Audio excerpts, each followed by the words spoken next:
চত্বরে হুজুর আমাকে দেখলেন, দেখে একজনের পাঠালেন যে এটা আজহারি না। তো পাশের লোক বললো হ্যাঁ আজহারি। বললো যে হুজুর বললেন যে ডাকো এরে। ডাকার পরে হুজুর দাওয়াত করলেন এইখানে।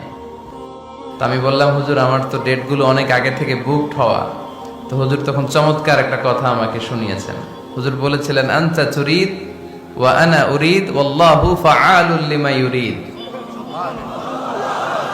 আমারে বললেন আজহারি শোনো, তোমার একটা প্ল্যান আছে, আমারও একটা প্ল্যান আছে, কিন্তু প্ল্যান বাস্তবায়ন হবে তার, যে প্ল্যানটা আল্লাহ করেছে, ঠিক কিনা? সে আল্লাহর প্ল্যানই বাস্তবায়ন হয়েছে। গত বছর আলহামদুলিল্লাহ আপনাদের খেদমতে কিছু কথা রাখার সুযোগ হয়েছিল। আজকের এই চমৎকার সময়েও আপনাদের খেদমতে আপনাদের সাথে দেখা করার, হুজুরের কাছ থেকে দোয়া নেওয়ার সুযোগ হয়েছে। আলহামদুলিল্লাহ, সবাই পড়ি আলহামদুলিল্লাহ। এই যে সারা রাত জেগেছিলেন, হুজুর যে এখন আপনাদের নিয়ে বসে আছে, আমরা কোরআনের কথা শুনতেছি।